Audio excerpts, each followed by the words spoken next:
Check News de Libération, les décodeurs du monde, l'AFP Factuel. Ils sont des dizaines et des dizaines à défendre le politiquement correct au sein d'entités gavées d'argent public, de votre argent. Et nous, sur Immédiat, nous sommes une toute petite équipe pour démonter les mensonges du système. Nous avons besoin de vous. Aidez TV Liberté.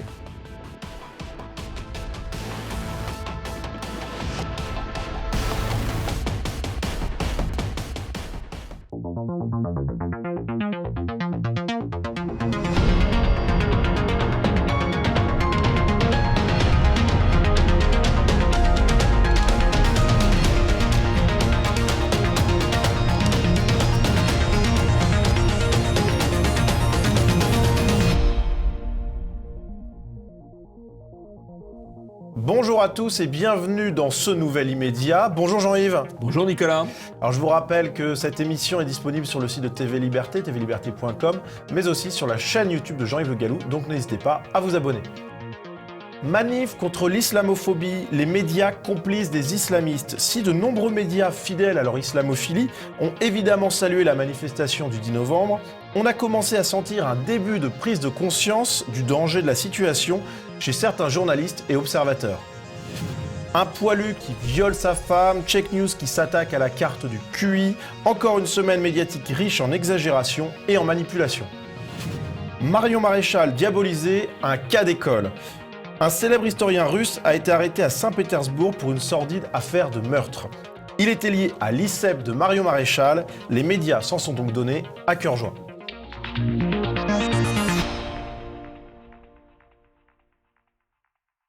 Et pour commencer cette émission, eh bien, c'est l'image de la semaine. Et Jean-Yves, cette image, c'est celle des livres de François Hollande qui sont déchirés à Lille par des manifestants d'extrême gauche. Dans une université. Oui. Dans une université. Lille. Alors c'est assez intéressant parce qu'en 1968, il a été décidé d'interdire à la police d'entrer dans les universités. Et maintenant, les universités sont sous le contrôle des milices d'extrême gauche. Ce qui est quand même gravissime par rapport à la liberté d'opinion, à la liberté d'expression. L'atteinte à la liberté d'expression est un délit. Et donc, ces milices gauchistes ont commis un délit, mais ça n'a pas l'air d'intéresser beaucoup le parquet pour le moment, qui n'a pas l'air d'avoir l'intention de poursuivre. Ceci étant, les médias se sont quand même un petit peu indignés de cette affaire, parce que quand la victime de ces milices, c'est quelqu'un de droite ou réputé d'extrême droite, c'est pas grave. Là, c'est quand même l'ancien président Hollande, socialiste, qui venait présenter, dédicacer son livre. Donc là, les médias ont trouvé tout de même que ça allait un petit peu loin. Mais c'est vrai que ça montre à quel point la censure est en train de s'étendre en France, puisqu'on en arrive à censurer l'expression dans une université française de l'ancien président de la République, et on en arrive à non pas à brûler des livres, mais à les détruire, ce qui va amener les librairies à porter plainte, car l'atteinte aux livres, c'est très grave, pas seulement pour les librairies qui vendent François Hollande, c'est aussi grave quand l'atteinte aux librairies atteint la nouvelle librairie, ce qui est hélas la nouvelle librairie de la rue Mazarine, pas de la rue Mazarine, la nouvelle librairie de la rue de Médicis, du quartier latin, c'est grave aussi, mais là on n'en parle pas. Alors reste à voir si les étudiants qui ont déchiré les livres de François Hollande seront aussi vivement condamnés que l'ont été ceux qui, étudiants de l'ICES, ont bousculé des stands LGBT à La Roche-sur-Yon. Affaire à suivre. Hein. En tout cas, pas beaucoup de réactions du parquet, pas beaucoup de réactions de l'université. C'est moins rapide, on va dire. C'est moins rapide, voilà, on réfléchit davantage. Passons au premier sujet, manif contre l'islamophobie, les médias complices des radicaux.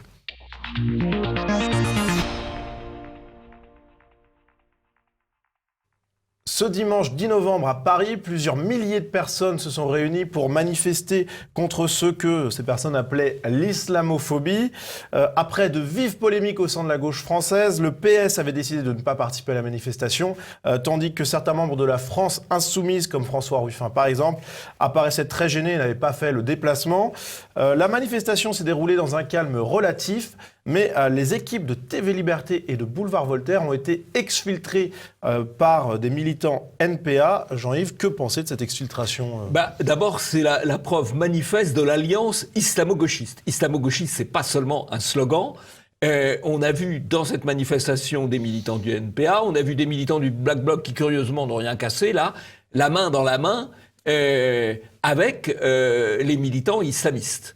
Et en l'occurrence, là, pour évacuer, vider des équipes de journalistes, ce qui aurait dû indigner les autres journalistes. Mais évidemment, ils ne considèrent pas Boulevard Voltaire ou TV Liberté comme des confrères, mais plutôt comme des adversaires.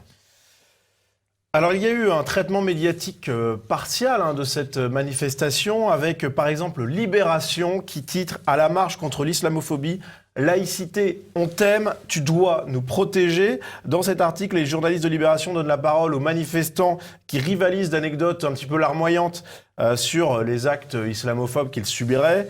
Une véritable litanie qui produit un effet d'accumulation. Et dans cet article, eh bien, Libération donne également la parole à Marouad Mouhammad, membre du CCIF, proche des frères musulmans, et à Yassine Bellatar, qui est l'ancien conseiller d'Emmanuel Macron, qui paraît ces derniers temps assez radicalisé. Jean-Yves, que penser de ce traitement médiatique de cette manifestation par Libération ?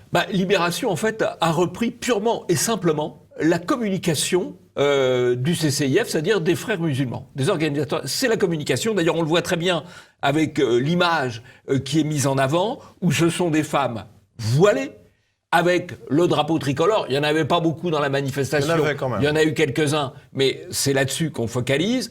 Et la carte d'identité, c'est exactement la communication du CCIF, des frères musulmans. Nous sommes là et nous vous imposons nos mœurs. Et d'ailleurs, ils avaient nos coutumes, nos méthodes, et Libération le reprend. Et ils avaient relayé l'appel à manifester aussi. Et ils avaient relayé l'appel à manifester bien au-delà de l'information, alors que je signale, puisque vous me tendez la perche, je la saisis, Nicolas, qu'il y a une manifestation Stop à l'islamisme dimanche prochain à Paris, à 14h, place d'Enfer Rochereau, à l'initiative de Génération Identitaire et d'Academia Christiania. Elle ne risque pas, cette manifestation, d'être même pas relayée, simplement annoncée dans les grands médias. Oui, eh bien, notez-le, 14h d'Enfer Rochereau, dimanche prochain, 17 novembre, manifestation Stop à l'islamisme. Elle ne sera pas relayée dans les médias, mais c'est notre travail de réinformation que de le faire connaître. Et alors, ce qui est intéressant dans le traitement médiatique de Libération, Jean-Yves, c'est qu'il y a une sympathie affichée pour la manifestation, sauf que, il est arrivé quelque chose d'assez étonnant aux journalistes de Libération, puisqu'ils auraient été agressés. Oui, alors il y a 2 journalistes qui ont été agressés par des partisans de Ramadan qui leur reprochaient d'avoir fait des articles expliquant les faits ou les méfaits de Ramadan. Mais finalement, ils en parlent là quand même parce que c'est eux. Il faut un petit encart. Ce qui arrive à Boulevard Voltaire et à TV Liberté, c'est pas bien grave, mais à eux, là, c'est un peu plus grave. Mais ils en font un encart. Mais dans un contexte globalement très favorable. Et encore une fois, dans un contexte qui fait de Libération l'organe de communication des frères musulmans. Alors, Le Monde... Avec l'argent des contribuables. Oui. Avec l'argent des contribuables, faut-il le préciser. Et Le Monde dont on va parler également, puisque le quotidien prétendu de référence a traité de cette affaire avec un grand article. Plus de 13 000 personnes marchent à Paris contre la stigmatisation des Français de confession musulmane. Un article dans lequel, là encore, la parole est largement donnée aux musulmans victimes de la prétendue islamophobie. On a par exemple Sonia, qui a 26 ans, et Le Monde note que c'est une jeune femme élégante, qui déclare qu'elle a perçu des réactions dictées, analyse-t-elle, par la peur de l'islam. On m'a aussi critiqué lors de dîner parce que je ne buvais pas d'alcool. Autre exemple, Fatouma, qui se sent stigmatisée au quotidien par les regards. Quand il y a des attentats, les collègues ne veulent pas en parler devant nous. Elle en veut aux médias d'avoir beaucoup moins parlé de l'attaque de mosquée de Bayonne que d'autres actes du même ordre. Jean-Yves, l'article du Monde qui est un petit peu dans la même veine que celui de Libération, finalement. Oui, tout à fait, avec là encore le choix du titrage, avec 2 titrages en quelque sorte différents. Un titrage d'origine, qui est d'ailleurs celui de l'AFP, à Paris, une marche contre l'islamophobie sur fond de controverses politiques, c'est le premier titrage, qui correspond d'ailleurs à la réalité, puisqu'il y a eu des élus qui voulaient y aller, d'autres qui voulaient pas y aller, il y a une vraie controverse, là, pour le coup. Et puis, un nouveau titrage, 13 000 personnes marchent contre la stigmatisation des Français de confession musulmane. Donc là, on reprend un titrage qui reprend, en fait, la thématique des frères musulmans. Et on voit également que le vocabulaire qui est utilisé par les témoignages des musulmans victimes d'islamophobie est quand même... on ne voit pas de preuve évidente d'islamophobie. Non, alors il y a un très bon tweet de Clément Weirenhall, qui est un journaliste, alors là on peut dire dissident, qui a d'ailleurs régulièrement des soucis avec sa direction, avec la chaîne de service public où il travaille, qui dit « Les actes anti-musulmans n'ont jamais été aussi bas », les actes, pas les paroles, pas les regards, qu'on imagine, voilà. Mais le monde évoque des regards de travers pour dresser le tableau d'une France raciste. C'est peut-être pour cela que les islamistes veulent que nous baissions les yeux sur leur passage. Et là, effectivement, ces femmes musulmanes parlent de regards de travers. Mais bon, regards de travers, peut-être. Mais combien de jeunes Européens sont tabassés ou tués parce qu'ils ont refusé de baisser les yeux? Et donc, la bataille des regards... elle n'est pas tout à fait équitable. Alors, autre événement médiatique de cette manifestation, eh bien, c'est le slogan « Allah Akbar » qui a été entonné par Marouane Mohammad, donc CCIF, proche des frères musulmans, sur un char. Jean-Yves, Frères musulmans, le Qatar derrière, faut toujours savoir. Les salafistes, l'Arabie Saoudite, les frères musulmans, le Qatar.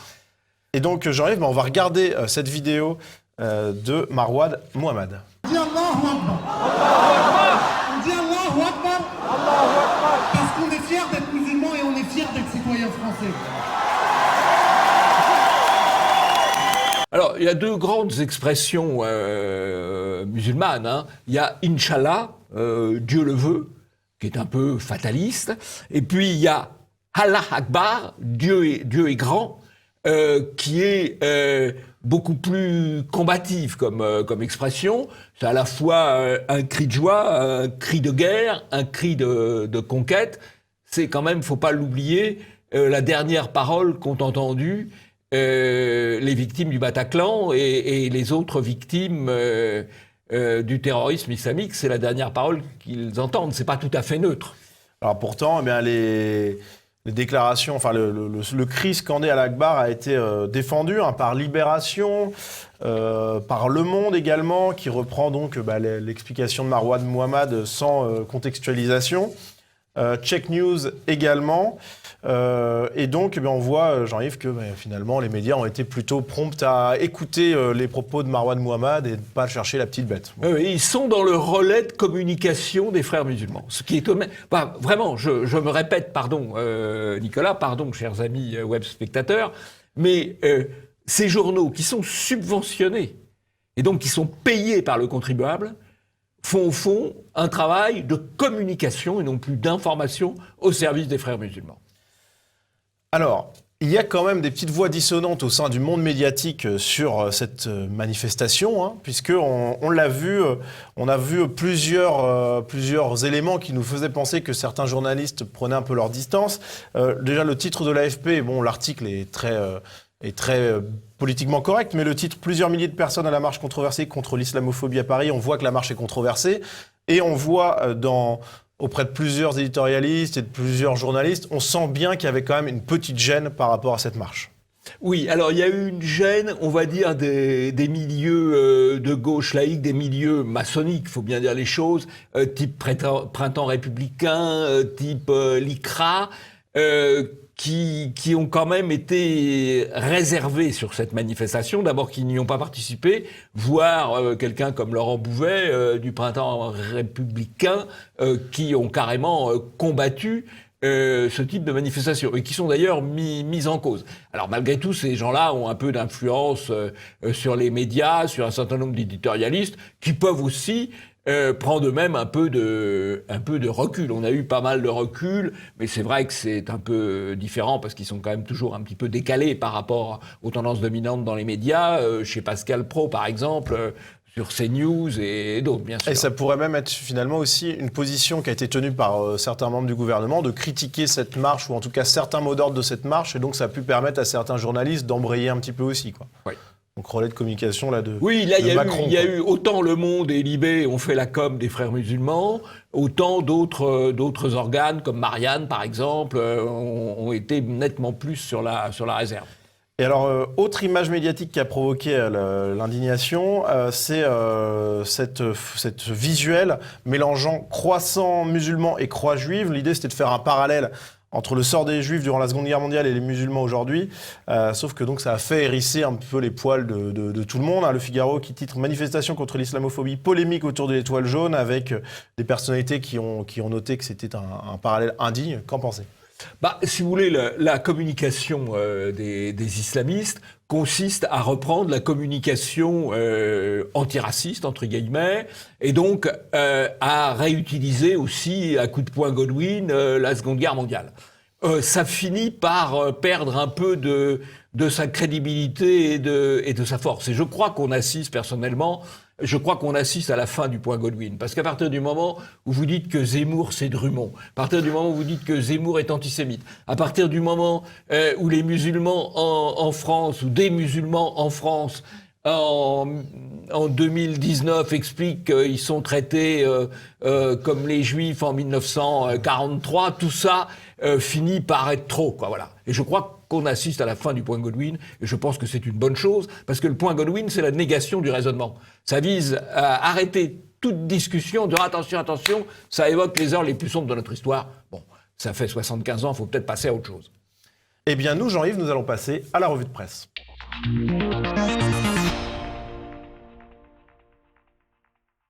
Alors Jean-Yves, pour commencer cette revue de presse, cet article du Monde, Renaud Camus aux origines de la haine. Voilà, alors c'est assez intéressant cet article parce que la journaliste du Monde, Lucie Soulier, elle est spécialiste des milieux identitaires, des milieux nationaux, de ce qu'elle appelle l'extrême droite. C'est une journaliste du Monde, militante, subventionnée par vous et moi, qui fait souvent des papiers extrêmement polémiques et qui est allée faire un grand papier sur Renaud Camus dans son château de Plieux dans le Gers. Alors vous allez me dire, mais pourquoi Camus a-t-il accepté de recevoir cette dame dont il savait qu'elle venait avec des intentions horribles, évidemment. Mais il le dit d'ailleurs, on le trouve dans l'article, parce qu'il lui dit, si jamais 1% de vos lecteurs accèdent, ne serait-ce qu'indirectement à ce que je pense, c'est mieux que rien. Donc Camus l'a reçu. Alors l'article, sur 2 pages, il n'est pas inintéressant. Il y a des choses intéressantes. Il y a beaucoup de perfidie, beaucoup d'horreur, à commencer par le titre. Renaud Camus aux origines de la haine. Qu'est-ce qu'a fait Renaud Camus ? Il a expliqué qu'il y avait un grand remplacement de population. C'est factuel. Ça n'appelle pas à la haine de qui que ce soit. Ça appelle plutôt à l'amour de notre civilisation et de nos paysages. Et alors c'est assez intéressant parce que les premières phrases de Lucie Soulier sur Renaud Camus, c'est « il habite un paysage caricaturalement français ». Qu'est-ce que c'est que le paysage de Renaud Camus ? C'est le paysage de la campagne du Gers, avec au fond les Pyrénées, et en hiver les Pyrénées enneigées. Donc c'est très beau, c'est pas caricaturalement français, c'est très beau. La revue Sites et Monuments, d'ailleurs, a protesté contre cette notion de paysage caricaturalement français. Oui. Qu'est-ce qu'il faudrait ? Des grandes surfaces commerciales, des minarets, qu'est-ce qu'il faudrait pour plaire à Madame Lucie Soulier ? Ceci étant, elle ne s'en rend pas compte parce qu'elle n'a pas suffisamment lu Renaud Camus, mais ça correspond tout à fait à la thèse de Renaud Camus qui combat non pas seulement le grand remplacement de population, mais ce qu'il appelle le remplacisme global, c'est-à-dire non seulement le remplacement des hommes, mais aussi le remplacement des paysages. Donc, indirectement, par ce propos, elle rend hommage à Camus. Elle ne l'a pas fait exprès, bien entendu. Alors, voilà. Puisqu'on parle d'hommage, Jean-Yves, c'était cette semaine le 13 novembre, et ce 13 novembre, il y a hommage évidemment aux victimes du Bataclan. Ça a été l'occasion pour certaines personnalités et certains journalistes de rendre hommage aux personnes tuées. On a par exemple ce tweet de David Perrotin, qui est journaliste au média Loopsider, qui reprend toutes les victimes du Bataclan, accompagné du hashtag 13 novembre 2015. Que penser de cet hommage ? C'est un peu facile de rendre un simple hommage sans tirer les conséquences. Hein ?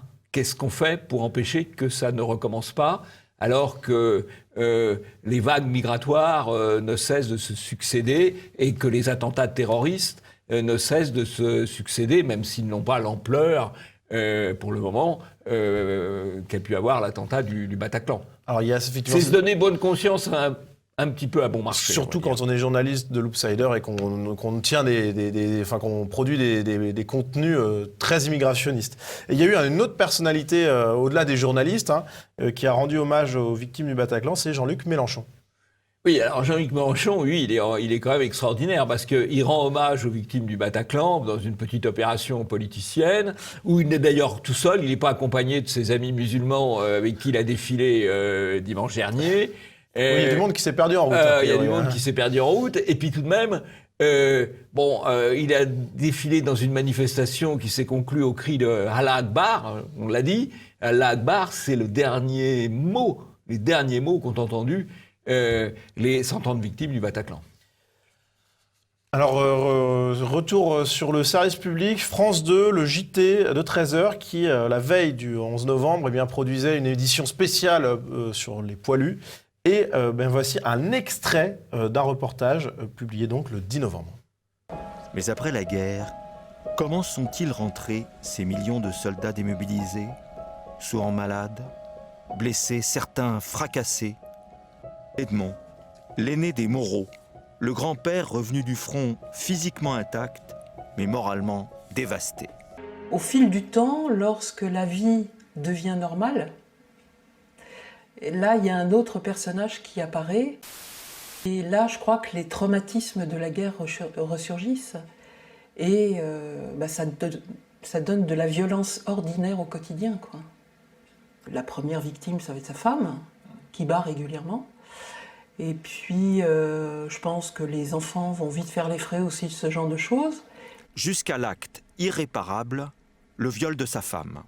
Et mon papa va naître 9 mois plus tard de ce viol. C'est une séquence qui met très mal à l'aise, qui a un côté sordide de la part de cette femme qui ne sait pas qu'on lave le linge sale en famille et qui s'étale pour raconter des saloperies sur sa famille, son père, son grand-père.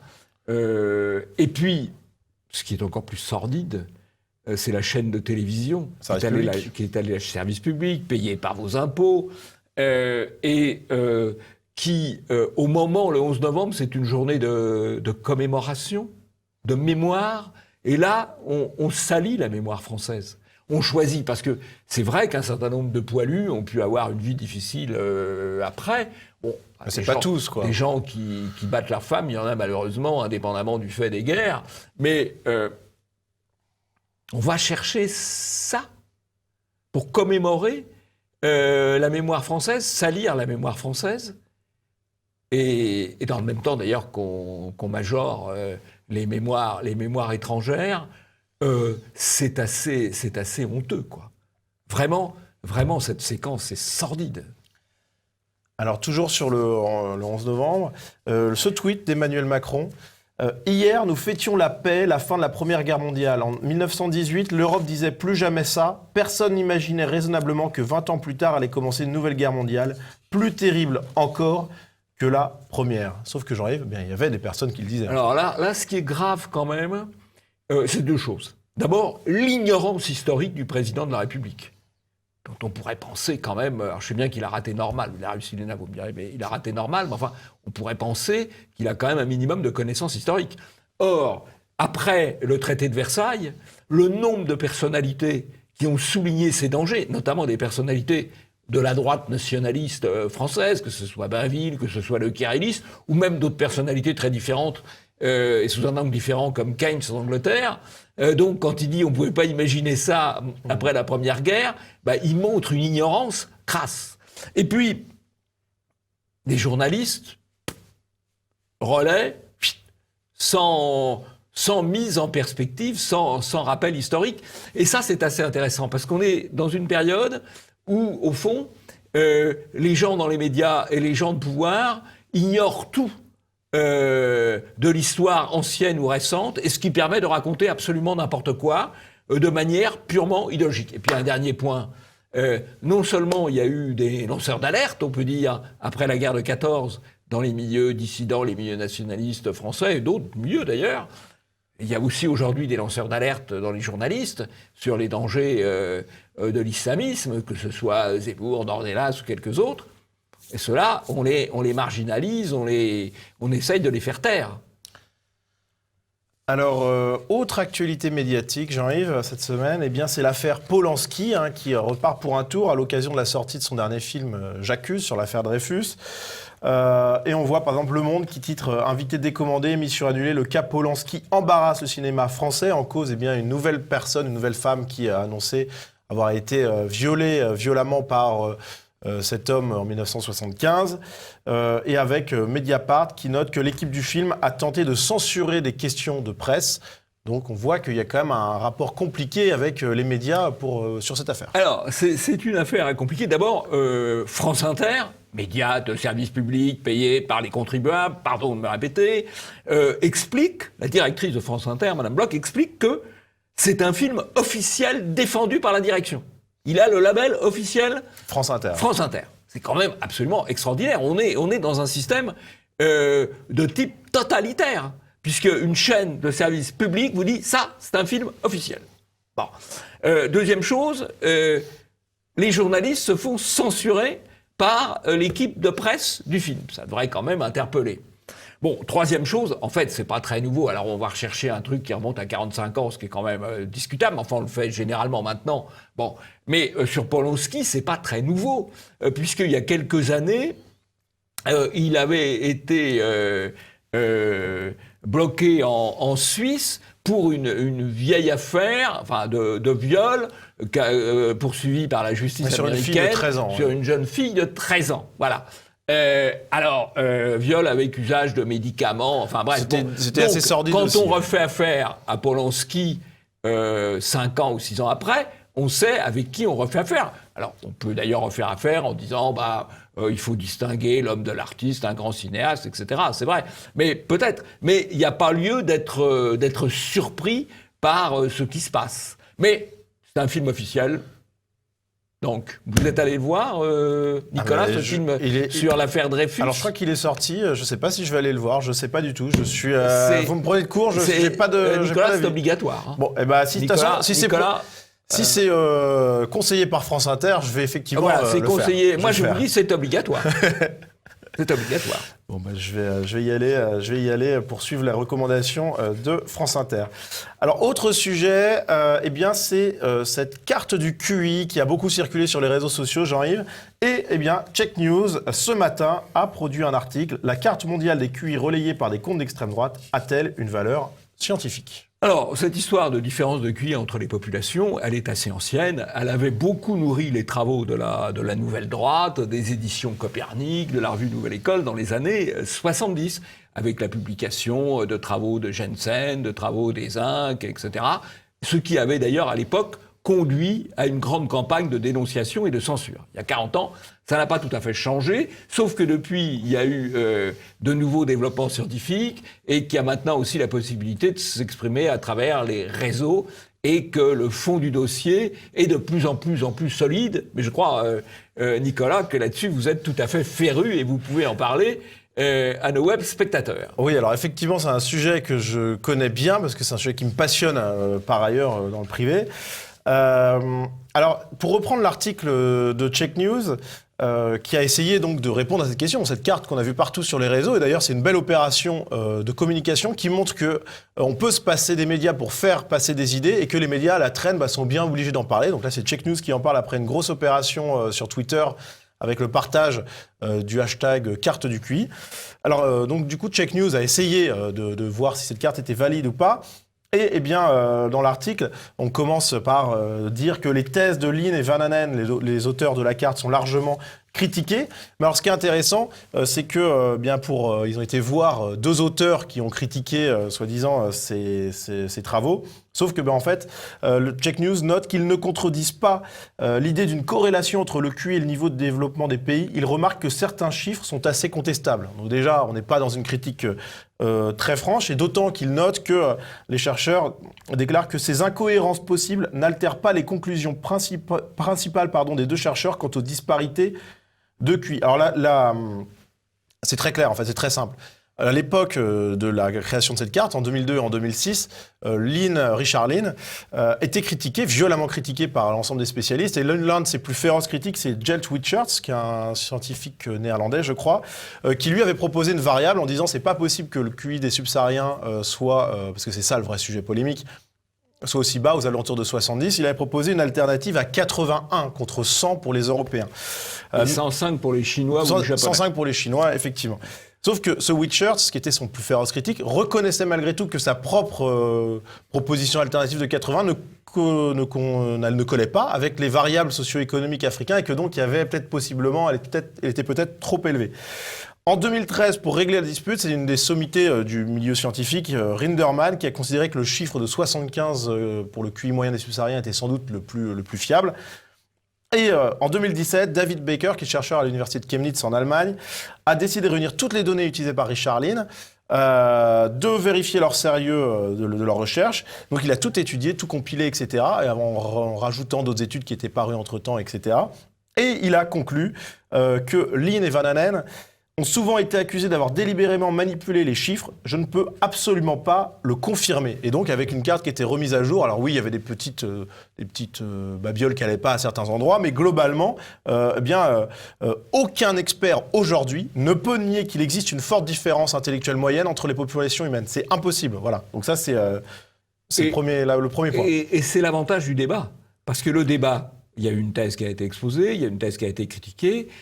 Après, il y a eu les contre-arguments. Il y a, à partir du moment où il y a un vrai débat, ce qui n'est pas dans tous les domaines, malheureusement, à partir du moment où il y a un vrai débat, on peut approcher de la vérité scientifique. La vérité scientifique, elle est toujours changeable, elle est toujours modifiable, elle est toujours susceptible d'évoluer. Mais à partir du moment où il y a un vrai débat, où des positions contradictoires s'expriment, on peut approcher des faits. Et c'est justement là que Check News est obligé de reconnaître, il le note, ce n'est pas tant le constat de Lynn qui est controversé, celui des différences de QI, que leur interprétation de ces différences et l'idée de différence génétique entre les populations. Donc là, on a quelque chose d'exceptionnel. On a Check News Libération qui reconnaît que oui, les populations humaines ont des quotients intellectuels moyens différents.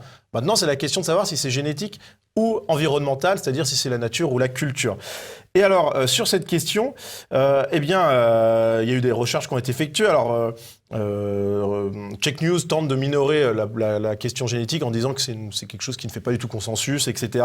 Sauf que, pour rappel, il existe des tests de QI administrés à par exemple, des Africains qui vivent et qui sont nés en Europe ou dans les pays occidentaux, par exemple aux USA, en Grande-Bretagne, aux Pays-Bas, etc.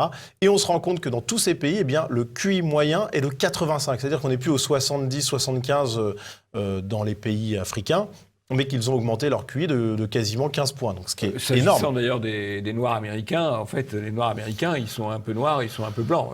Il y a effectivement un peu de métissage. Mais en tout cas, aux USA, c'est 85, ça ne fait absolument pas débat, tout le monde est d'accord là-dessus. Aux Grande-Bretagne, 86, Pays-Bas, 85, et pour les conscrits danois extra-européens, c'est 85. Donc on a quand même des données solides qui sont toutes convergentes d'un QI moyen plus élevé en Europe ou dans les pays occidentaux que dans les pays d'origine, ce qui est normal puisqu'il n'y a plus de malnutrition infantile, il y a de l'éducation, etc. Il y a peut-être aussi l'échantillon n'est pas forcément représentatif, ceux qui viennent en Europe. Et peut-être un peu plus élevé aussi. Enfin, mais bon, il y a sans doute une hypothèse. En tout cas, ce qui est sûr et certain, c'est qu'il y a un fossé de 15 points, une séparation de 15 points. Et donc la question, c'est de savoir si cette séparation-là, on est passé de 30 à 15, du coup, si les 15 restants sont génétiques ou environnementaux, si on peut y remédier, tout simplement.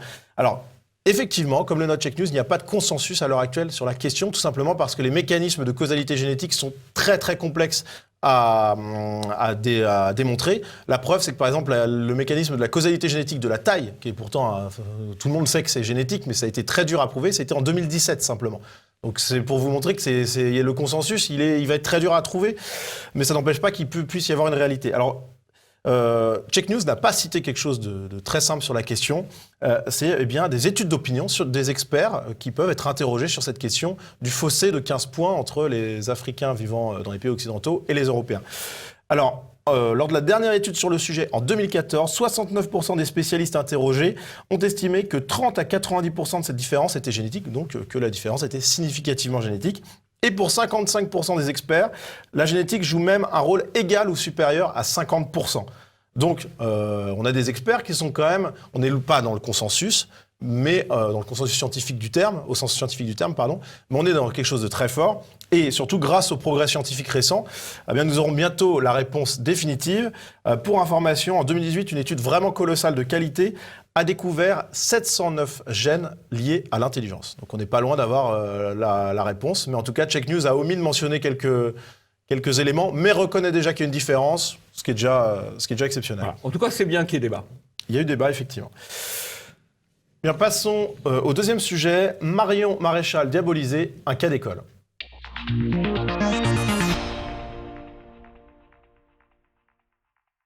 Oleg Sokolov est un éminent spécialiste russe de Napoléon, connu dans le monde entier. Il est professeur à l'université de Saint-Pétersbourg. Il a été reçu dans de nombreuses universités à travers le monde où il a donné des cours ou des conférences.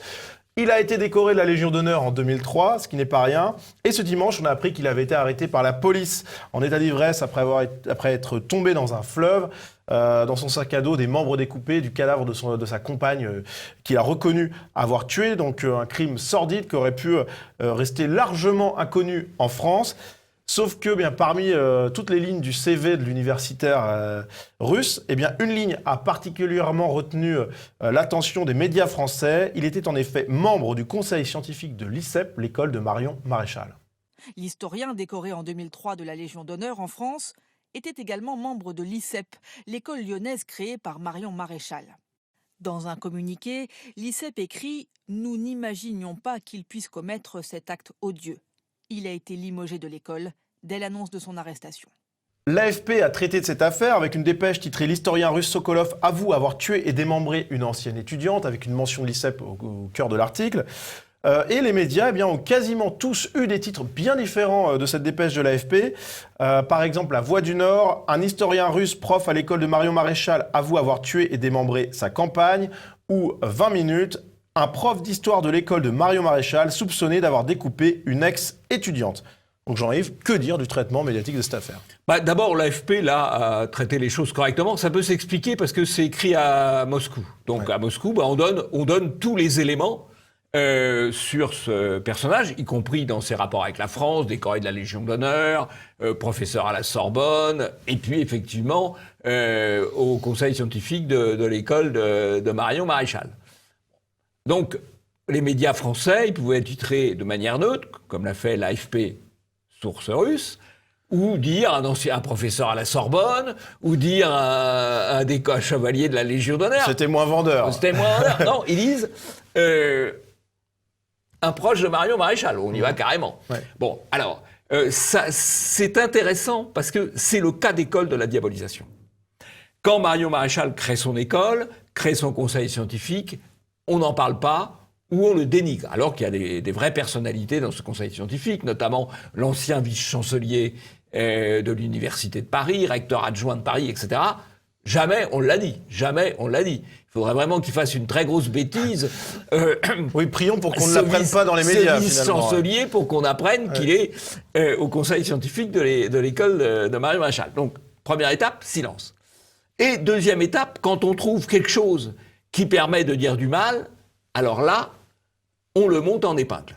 Et ça explique le mécanisme de la diabolisation de la famille Le Pen. Ça s'est passé avec Jean-Marie Le Pen, ça s'est passé avec Marine Le Pen, ça peut aussi se passer avec Marion Maréchal, et ça se passe pour tous les gens qui ne sont pas dans le moule, dans la doxa, où on ne dit pas ce qu'ils font de bien, mais on cherche l'incident qui peut permettre par amalgame de les diaboliser. Et là, il y a un titre qui est extraordinaire. Quand on explique qu'il découpe une ancienne étudiante, oui. On a l'impression que ça s'est passé à Lyon, à côté de l'ICEP. Voilà. En fait, c'était l'ex-étudiante de l'université de Saint-Pétersbourg qui a été découpée, qui est devenue la compagne de cet homme-là. Voilà. Mais effectivement, le titre est mensonger, tout simplement. Parfaitement mensonger, à l'image de la presse française de grand chemin.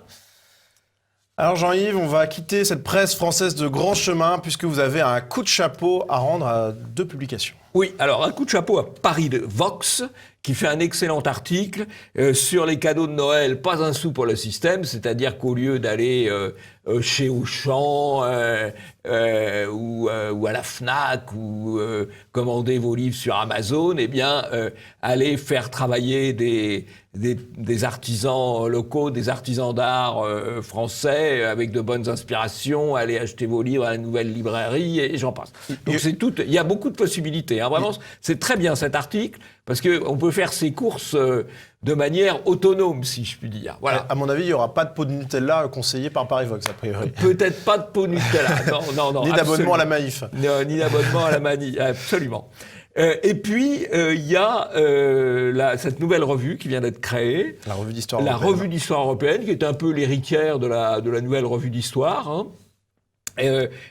Ça paraît assez prometteur, avec un dossier d'actualité sur la RDA, la chute du mur de Berlin, 30 ans après, et beaucoup d'articles assez intéressants. C'est bien écrit, c'est bien illustré, voilà. Ça mérite un coup de chapeau. Très bien, Jean-Yves. Eh bien, c'est la fin de cette émission. Merci à vous de l'avoir suivi. Et Jean-Yves, à la semaine prochaine. À la semaine prochaine.